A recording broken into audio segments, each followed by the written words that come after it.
So what is going on, guys? What is crack-a-lacking? Oh, that was embarrassing. That was circa 2005. I was just feeling it that way. How are you guys doing? I hope you're doing well. I'm back at Lenthal again for a weekly car meet. I think this is number 6 or 7. And it's going to be an interesting one because there's some 80s specialness here, some cars that are from the early part of my childhood that I remember, and you just don't see anymore. Some classic cars, some cars that were at the top of their game back in the day. So yeah, we're going to go ahead and have a look and enjoy some cars. So without further ado, let's go ahead and get into it.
So guys, as I just said in the intro, today we're back at Lenthal again for the, I think, 6th or 7th car meet. And like I just said, there are some cool 80s/90s cars here, rally spec as well. Well, when I say rally spec, more like they were born from rally and then they're homologated for road going versions. Right. Anyway, guys, if you are new around here, please do go ahead, hit the subscribe button, hit the like button, the bell notification, and all that good stuff, because it really does help the channel and it helps YouTube push, it tells YouTube to push the channel to other people who may enjoy it like yourselves. So I'd be eternally grateful. And also watch the video to the end and it'll help push my watch hours higher, because I've got the subscribers, but I just need the watch hours now. So if you go ahead and do that, and also go ahead and watch all my previous videos, put them on play, yeah, go ahead and do that, because that would be a massive favor. Anyway, today has been an interesting day because the weather, if you've seen the last series of videos, the weather has been getting steadily worse and worse and worse. And today I didn't know whether I was going to make it because it was raining. It was raining pretty heavily just before I left out. And there's a live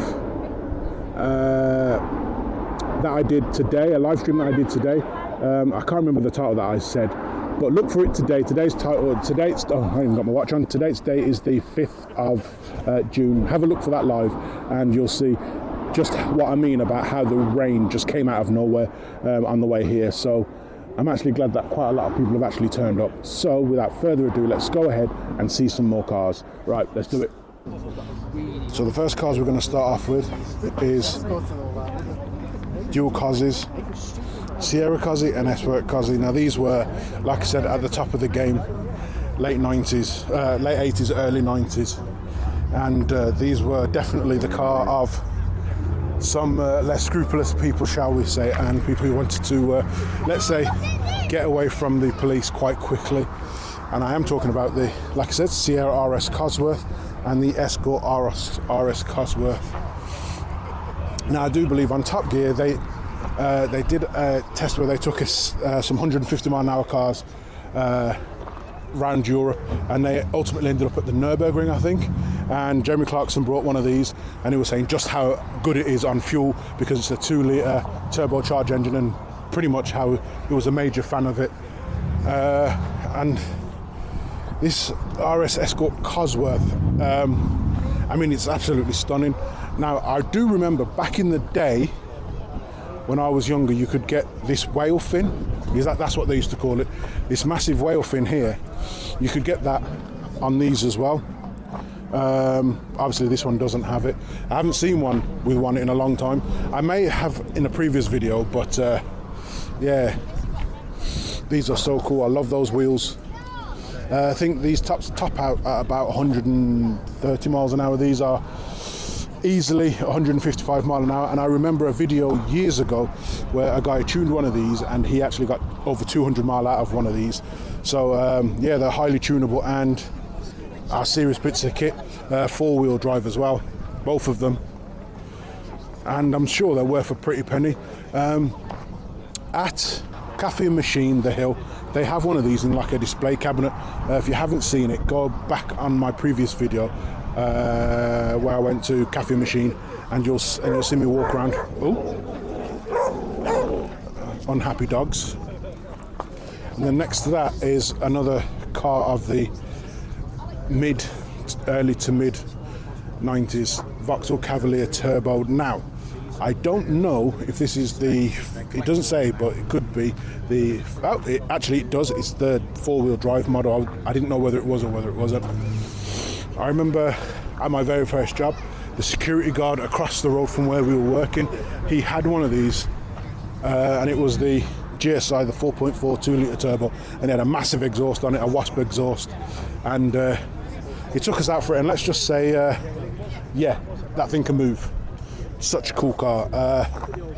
I haven't seen one of these in, I couldn't even tell you how long it is, and this one's in pretty good condition, to be fair. That's pure 90s, that is. And then the bigger brother to this was the Vauxhall Carlton, old school 5-speed box. You had the Vauxhall Lotus Carlton, which was obviously tuned and fettled with Lotus, bringing their expertise in handling. What a good car. And we have Porsches. You've seen this on the channel before. It's GTS. We have there's a Porsche over there, there's another Porsche over there. Also, there's the V8 Vantage, which I didn't walk over to because I wanted to get those two cars, I wanted to get these two cars in before they leave. And yet again, the Jeep is leaving before I get a chance to get up to the Jeep. I was doing some drone flying, so I didn't get a chance to get up and see it, but that's the same guy that has a DeLorean.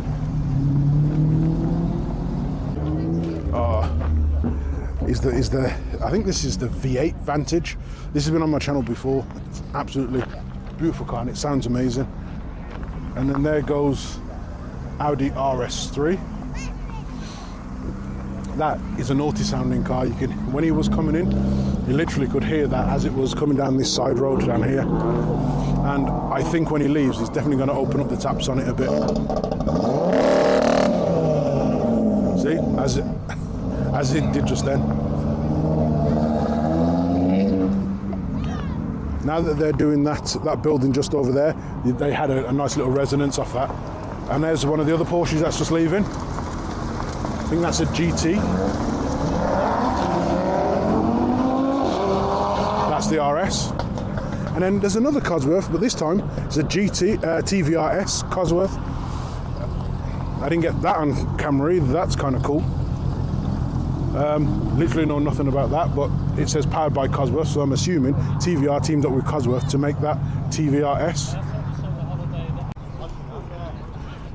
Yeah, this V8 Vantage is a beautiful thing to behold. And it's also, I don't know if you see that, it's a manual. It's a manual.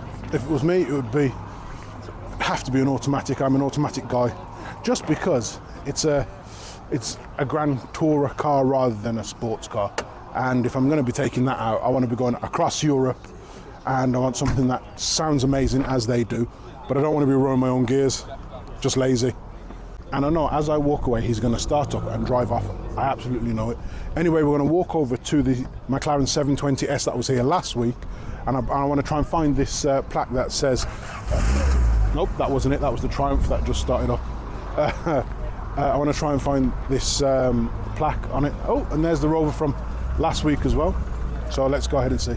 So again, here's the McLaren 720S, and indeed it was owned by Andrew Tate. It has a plaque between the two seats that says made for Cobra Tate, so going by that, made by Andrew Tate. I'm going to see if I can get the little plaque on camera.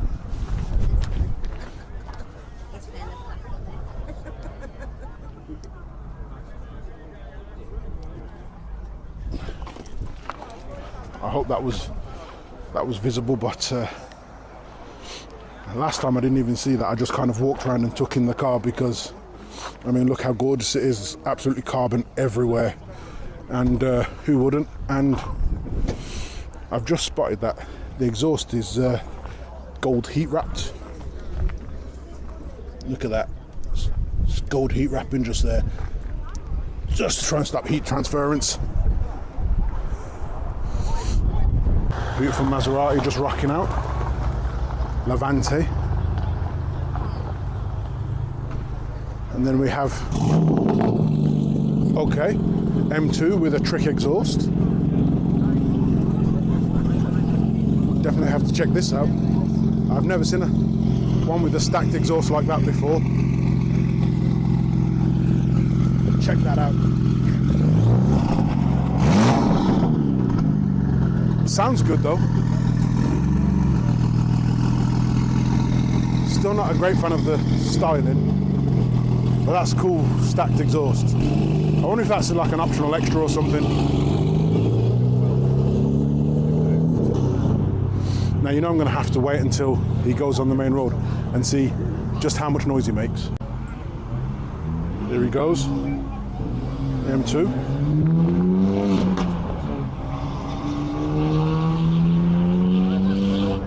Manual. You can actually hear when he lets off with the gear change. Look at that Aston Martin about to leave. Or at least it started up anyway.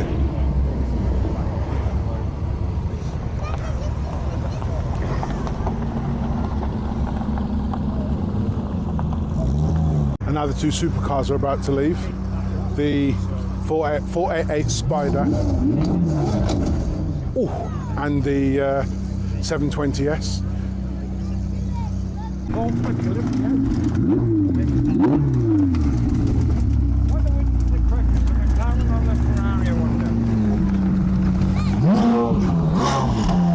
listen to that. Now guys in the comments, tell me, which would you prefer, Ferrari or McLaren?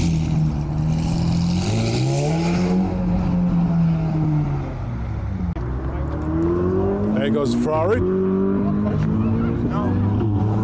And then next will be the 720S. And there's a Honda Civic with a screamer pipe through the bonnet. You might just be able to see that little hole in the bonnet. You know he's going to make noise when he leaves. Here goes 720S. Hop, hop.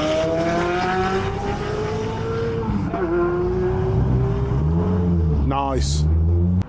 So next is obviously going to be an EP3, so you're definitely going to be hearing bah, bah, bah, bah, bah, bah, bah, bah.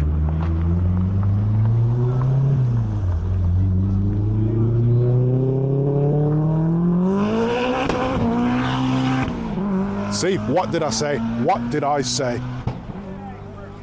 I know my EP3 people. So here's something a little bit tasty.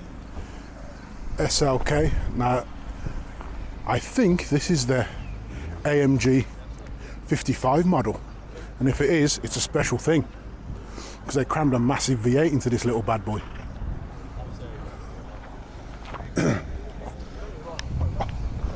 And it is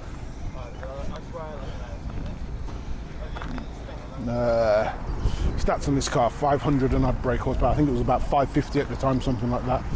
5-speed automatic, power to the rear wheels. Absolutely stunning thing. And I remember they did a challenge with this on Top Gear where they had the British Army try to shoot Jeremy Clarkson. Obviously not with real bullets, it was with like laser guided targets and stuff. That was between this and a Porsche Boxer, which actually is not next to it, and Clarkson said that the Porsche Boxer is like a ballerina shoe, and this was like what did he say? A sledgehammer. That would dance through the corners, and this would just beat it into submission. Never seen one of these before. I've seen like the smaller engine versions, like the 250, the 300, the diesels, but I've never seen a 550, and I imagine that sounds absolutely delicious when it's on start, cold start. Couldn't have one personally because where I live, it would wake everybody up by the time I get up every morning. But not to say, given a chance to drive one or have one on the show, then I would say no. So if anybody out there does have one of these and they live in the Midlands-ish area and they would like to feature it on the channel, please go ahead and drop me an email. My links are in the description, because that would be absolutely amazing. Or any kind of car. It doesn't have to be new, it has to be interesting. And yeah, so if you got anything interesting that you'd want to feature on the channel, I'd love to get you on the show. So yeah, go ahead. And here's another little cool hatchback of 80s/90s era, the Ford Fiesta XR2. Now they did another edition called the XR2i, which I think was the newer model of this. But yeah, these are again cars that you just don't see anymore. I mean, look at that. It's only got 4 gears. I mean, my very first car had only 4 gears. I had a Peugeot 205, just a 1 litre. It was nothing special, but it was my first car and I loved it to bits. And it tried to kill me several times, as your first car does, because it's not the most roadworthy. But I looked after it and it tried to look after me. But yeah, and this one has the partial shelf intact, because you see these little divots here and here. Usually people cut those out and we used to put speakers in there. And I think, if I remember correctly, there was one on the channel last year sometime that actually had speakers that were on top of the parcel shaft rather than being cut in. But yeah, these are so cool, and they're classics now, definitely classics, and they'll be worth some pennies, because you know, you don't see cars like this anymore. And it's now, here's something quite interesting that I wouldn't usually get on the channel, but when they came in I saw what was behind the bumper and I thought, okay, I think I should go on over and have a look. And if you haven't spotted it already from here, just take a few seconds to look at the lower valance underneath the number plate. What does it say there? It says dark side, both of them, which means both of these two have been to dark side developments, which also means these are both tuned.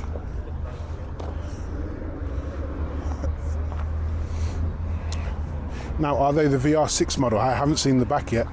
I know one's a diesel, I don't know if both are. Well, that one's definitely a TDI, and I think by the look of the exhaust on that one's definitely a TDI. So, remapped, what we're talking, 200, 210, up to 220 brake.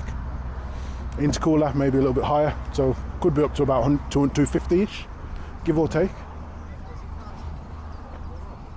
Oh, Ferrari's turned up. That's the California T. Last couple of weeks it's been here. So the supercar section has disappeared. Unfortunately, he's a bit late for that. But back to these two.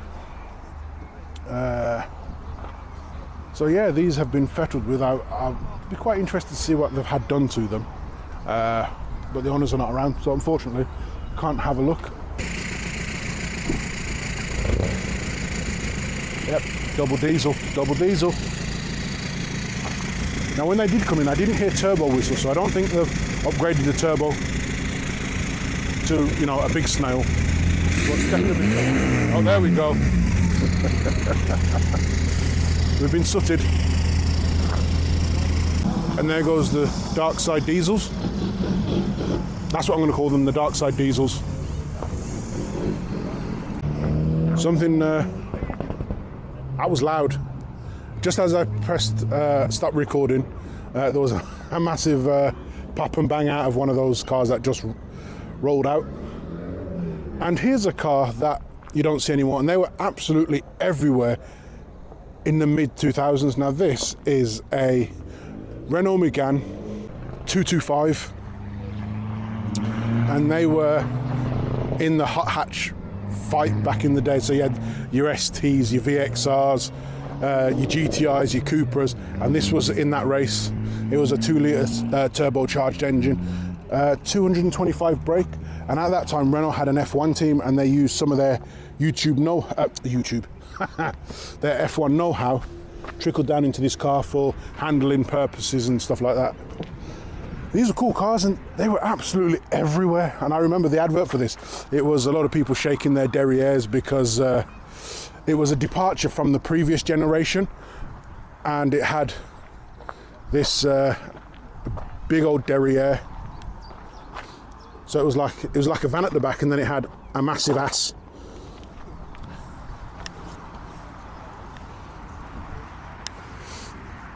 And yeah, these were absolutely everywhere, and then all of a sudden they just disappeared. I really couldn't tell you what happened to them. Like, you know, some cars, a lot of them get crashed. I suppose quite a lot of them got crashed, but yeah, they just kind of didn't see them anymore. They kind of fell out of favour. I don't generally know why. There seem to be decent cars, but yeah, this is the first time seeing one of these in a good 10 years. Easy, a good 10 years. Right guys, so it's actually been a really good turnout considering how the weather was earlier and how it rained pretty badly. I'm surprised that this many people turned out, but I'm glad. And I see some supercars, some normal cars, some high performance cars, and all sorts of goodness. So if you enjoyed the video, please do go ahead, hit the like button, hit the subscribe button, hit the bell notification, because it really does help out the YouTube algorithm to push my channel a little bit further. Go ahead, watch all my videos, all my content. That also helps push up the channel in the algorithm.